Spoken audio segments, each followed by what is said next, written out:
Apreciables estudiantes, nuevamente es un gusto poderles saludar. En el curso de Derecho Procesal Laboral, en esta semana número 8, tendremos a bien ahora conocer los medios de prueba en particular. El objetivo es que ustedes logren enlistar de viva voz los distintos medios de prueba pertinentes al proceso laboral y en ese sentido también comprendan qué son las presunciones.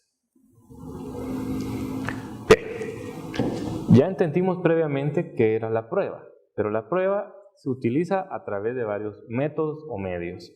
Y decimos que los medios de prueba vienen a ser aquellas herramientas con las cuales puede proponerse alguna circunstancia, algún hecho dentro del juicio ordinario laboral. Eso sí, siempre y cuando haya sido ofrecida en el momento procesal oportuno. Como ya dijimos en una ocasión, es ya sea en la demanda, o en la reconvención o en la contestación en sentido negativo, en el caso del demandado. El primer medio de prueba que vamos a analizar es la confesión judicial. Y no es una mera casualidad. En más de alguna ocasión, ustedes recordarán cuando hablamos de la confesión ficta, mencionamos este medio de prueba que justamente se utiliza para que se le exija a la otra parte que declare sobre hechos que efectivamente le constan y que tiene conocimiento pleno de los mismos. La confesión judicial tiene lugar bajo dos circunstancias. La primera, por supuesto, cuando se declara principalmente dentro del juicio.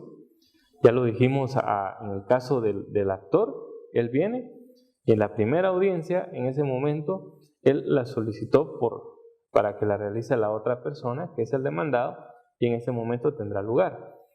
Y en el caso del demandado, este será al contestar la demanda.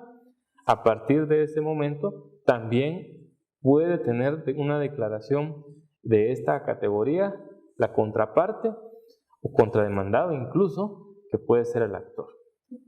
Los detalles nosotros los vamos a encontrar a partir de los artículos 133 a 137 de nuestro, en este caso, Código Procesal Civil y Mercantil. Otro medio de prueba que se utiliza es la declaración de testigos.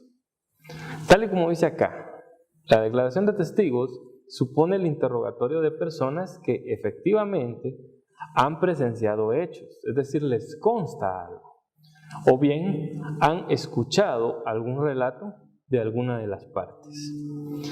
Nosotros vamos a encontrar lo concerniente en los artículos del 347 al artículo 351, siempre del Código de Trabajo, y vamos a verificar quiénes son aptos para ser testigos en el artículo 143 del Código Procesal Civil y Mercantil, porque tenemos que recordar que no cualquiera puede ser testigo. Ahí están justamente los pormenores de esa situación. Un testigo también puede ser tachado, y esto lo vamos a verificar en el artículo 444 al 162. Es decir, una de las partes puede decir que ese testigo no puede serlo porque tiene alguna relación de cercanía o familiar, o bien porque simple y sencillamente esta prueba se encuentra contaminada. Hablar ahora de un medio de prueba que es el más común, como lo es la prueba documental. Primero debemos de decir que documentos, en este caso, vienen a estar conformados por todas aquellas representaciones y percepciones que el ser humano ha realizado a partir justamente de un instrumento, que puede ser no necesariamente escrito, sino también, incluso hablamos de una mera grabación. Hay dos clases de documentos que debemos de recordar que existen, los llamados documentos públicos y los documentos privados. Un documento público no recibe ese nombre porque sea de acceso total, sino porque se supone que en él efectivamente existe una certeza jurídica o bien ha sido validado por una autoridad que efectivamente está con todas las de ley para certificarlo, como podemos ser los notarios o bien algún funcionario o empleado público.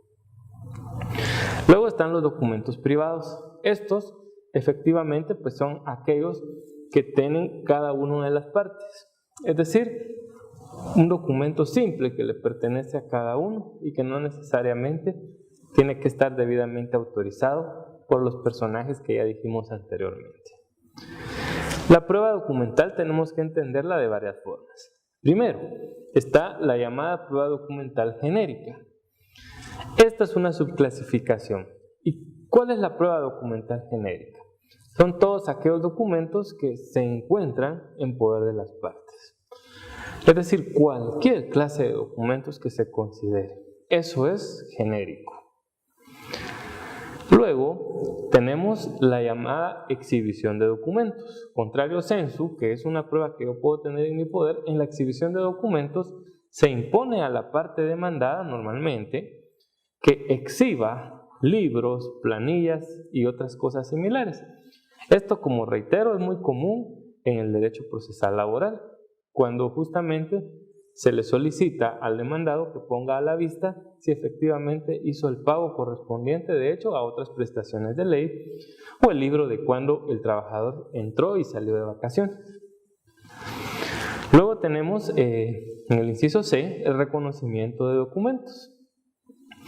Lo que se pretende a partir de un reconocimiento es que una de las partes comparezca y que identifique si dentro del mismo documento se encuentra plasmada una firma que está efectivamente calzando, o bien simple y sencillamente que reconozca si ese documento en algún momento determinado lo tuvo a la vista y le fue entregada alguna copia de hecho. Eso es lo que se pretende a partir del reconocimiento de los documentos. Luego en el inciso D tenemos la prueba de informe. Esta tiene un propósito específico de adjuntar datos que están efectivamente relacionados con hechos que han quedado documentados y que se van efectivamente a archivos o bien a registros. Principalmente podemos darnos cuenta nosotros cuando a través de contabilidad pues efectivamente se van tomando cuenta de aquellas circunstancias como un pago a través del cheque donde se firmó alguna situación y el contador va tomando nota al respecto. Entonces se solicita al contador que éste informe de cuántos cheques pudo emitirle a una de las partes. Eso sería un buen ejemplo de una prueba de informe. También otro medio de prueba, este sí es aparte de la prueba documental, es el dictamen de expertos. Justamente como la misma palabra lo dice, va a constituir que las partes requieran que una persona que tiene un conocimiento especializado sobre una materia o un arte llegue y efectivamente explique en su expertise de qué se trata ese documento y si es efectivamente viable o confiable. Y no solo documentos, sino pueden ser pues cualesquiera otras circunstancias. En materia laboral no es muy común el dictamen de expertos, debo de decirlo, sino esto es más de hecho para cuestiones como ocurre en el derecho penal, donde se solicitan a muchos peritos para que se evalúe si en determinado momento pues alguna cuestión que van desde un arma y todo esto pudo ser percutada a una distancia y todo esto a un experto. Sin embargo, puede ocurrir en algún momento en materia laboral. Eso sí, debemos de tomar en cuenta lo que tenemos acá escrito.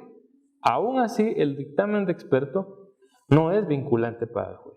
¿Qué significa eso? Que aunque exista un experto diciendo que algo es como es, eso no necesariamente le tiene que ser una verdad absoluta al juez. Él puede analizar en conciencia y determinar si efectivamente eso es viable o no lo es. Luego tenemos a otro medio de prueba muy interesante, como lo son los reconocimientos judiciales. A diferencia del reconocimiento simple, llamémosle así, que se hace sobre un documento, un reconocimiento judicial es un medio de prueba que justamente es catalogado directo, porque en este resulta que se le solicita al juzgador que él vaya en persona y verifique algún lugar, alguna circunstancia, verifique específicamente algún sitio de trabajo. Los reconocimientos judiciales son muy comunes cuando el trabajador alega que estuvo sometido a situaciones de poca higiene, en lugares donde había poca iluminación, o simple y sencillamente donde efectivamente las circunstancias para poder estar eran inhumanas. Entonces el juez se constituye justamente hasta el lugar de los hechos. Por eso se le llama de prueba directa. Las presunciones legales y humanas, pese a que están como medios de prueba, realmente no son exactamente medios de prueba, sino justamente como dice acá, vienen a constituir aquel resultado de la apreciación mental y lógica que va a tener el juzgador luego de haber revisado todos aquellos indicios y pruebas que le han sido presentadas. Hay dos tipos de presunciones, las legales y las humanas. A las presunciones legales se les denomina también iuris et de iures.